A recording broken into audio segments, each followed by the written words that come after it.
What if everything you know about history was erased? Old maps called it Tartaria. Massive buildings appeared across the world. With architecture so advanced, some people refused to believe humans built them. Then suddenly, the civilization vanished from history.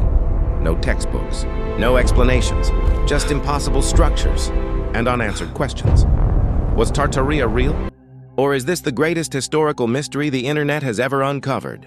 Let's go back to the year 1570A. Flemish cartographer, a mapmaker, named Abraham Ortelius, published what many historians consider the first modern atlas of the world. It was called Theatrum Orbis Terrarum, the theater of the world. Now, in that atlas, something interesting appears on the map of Asia, covering an enormous landmass stretching from Eastern Europe, across Central Asia, all the way to the Pacific Ocean. There is a name, Tartaria, and this wasn't just one map. For the next 200 years, out from the 1500s all the way into the 1700s, nearly every major European mapmaker showed Tartaria as a real, recognized territory. The French showed it. The British showed it. The Dutch showed it.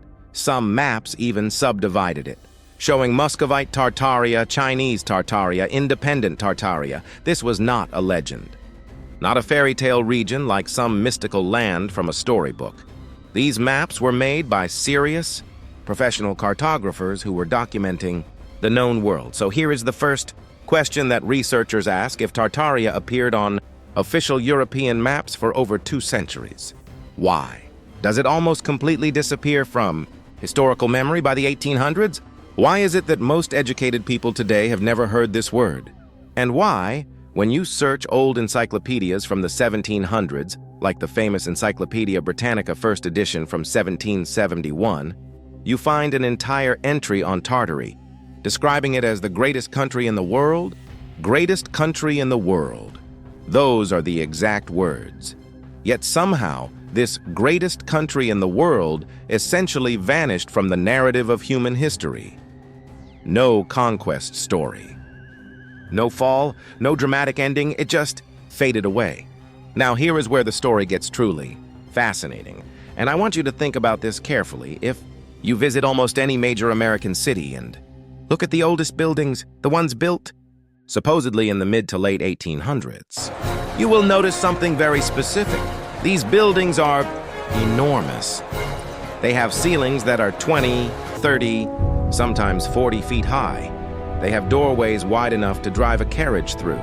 They have intricate stone carvings, faces, geometric patterns, vines, animals carved into stone facades with a level of detail that would take master craftsmen years to complete. Some researchers point to buildings like the old post offices, the train stations, the city halls built across America between 1850 and 1900. And they ask a very simple question. Who built all this?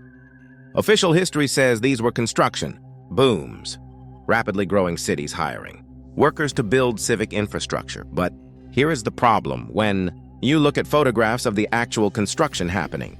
At that time, you see wooden scaffolding, horse-drawn wagons, men with hand tools. Now, think about this. The Smithsonian Castle in Washington, D.C., finished in 1855, took years to build and features sandstone. Masonry so precise that modern restorers have difficulty matching it. The old Philadelphia City Hall, the building that took 30 years to build, has over 250 sculptures decorating its exterior, 50 individual sculptures.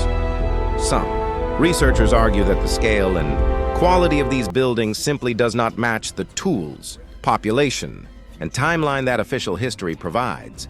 And they ask another question. What if some of these structures were already standing when 19th century settlers arrived? What if they were inherited? Now, before you dismiss that, consider the World's Columbian Exposition of 1893 in Chicago. This was a World's Fair, a massive exhibition built to celebrate modern American achievement. They constructed an entire city of buildings for it. Enormous classical-style structures along a waterfront. The buildings were so beautiful, so monumental, so breathtaking that visitors from across the world called it the White City. Now here is the mystery. Within a few years after the fair, almost, every single building was demolished or burned down. Researchers who study Tartaria ask, why would you build something that magnificent, only to immediately destroy it? Was it truly built for the fair, or was it something else entirely? This is the part of the story where we need to think slowly, because this is where researchers connect several different threads together into one larger picture. There is a growing community of independent historians and researchers, not mainstream, but thoughtful and evidence-gathering, who believe that sometime in the 1800s, perhaps around the mid-century, something catastrophic happened. Not a war, not exactly, something more like a reset. They point to a phenomenon called mud floods. Now, mud floods are actually documented in historical records. There are written accounts, old photographs, and architectural evidence of buildings that appear to be partially buried, where ground floor windows are below the current street level, where doorways that should be entrances are now in basements. If you walk through older parts of cities like Edinburgh and Scotland, or certain neighborhoods in European cities, you can actually see buildings where the first floor is clearly underground. Official explanations say this is just gradual soil accumulation over centuries, but some researchers argue the pattern is too consistent, too widespread, too sudden to be simple accumulation. They suggest that a large-scale event, perhaps a cataclysm involving massive flooding, volcanic ash, or some other catastrophe, buried the lower portions of existing structures across large areas of the northern hemisphere, and that the people who came afterward, the settlers, the pioneers, the new civilization, did not build these structures from scratch. They simply cleaned out the upper floors and moved in. This would explain something that has puzzled historians for a long time: the sudden explosion of large, ornate, perfectly constructed civic buildings across North America and Europe in the mid-1800s.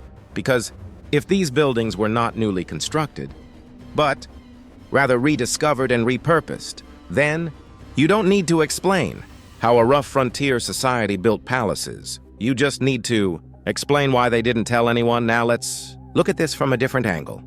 Because some of the most interesting evidence doesn't come from architecture. It comes from language. The word Tartar or Tatar, referring to the peoples of Central Asia and Eastern Europe, appears in European records going back to the medieval period.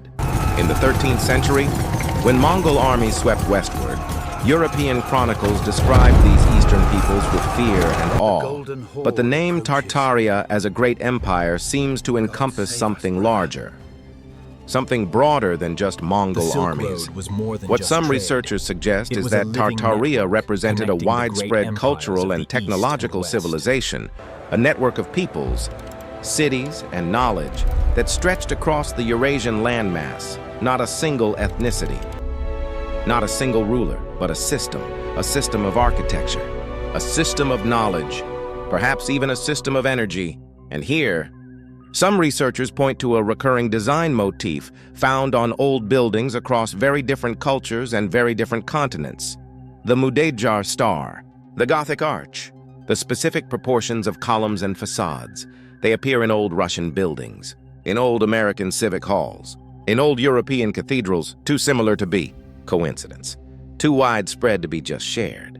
Aesthetic taste. Some researchers, particularly those who study what they call Tartarian architecture, argue that these repeating patterns suggest a single, unified design school, a civilization that built consistently across vast distances, using the same principles. And if that is true, then the question is not whether Tartaria existed.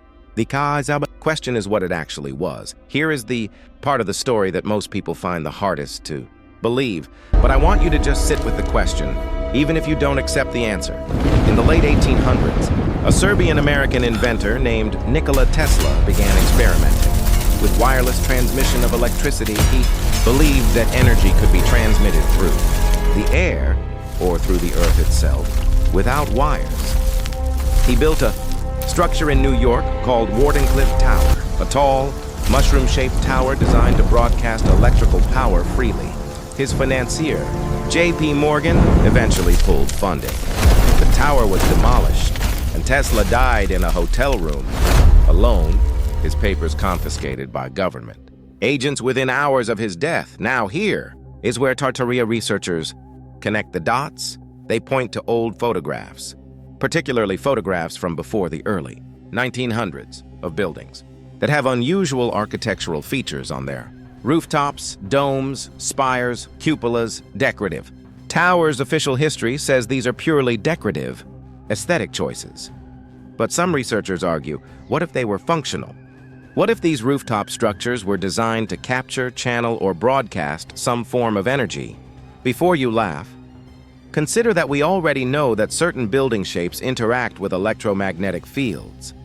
That ancient megalithic structures like Stonehenge are aligned with solar and magnetic patterns. That Tesla himself claimed to have solved wireless energy. What if the Tartarian civilization, whatever it was, had developed a form of energy technology? And what if the systematic demolition of old buildings throughout the 19th and early 20th century was not just urban renewal, but the deliberate removal of infrastructure from a prior civilization? This is, of course, speculative, but speculation, asked honestly, is where discovery begins.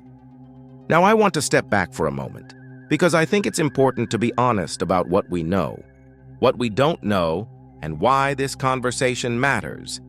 Here is what we can say with confidence. Tartaria was a real name on real maps, documented by real cartographers for over 200 years. The 1771 Encyclopedia Britannica described it as the greatest country in the world.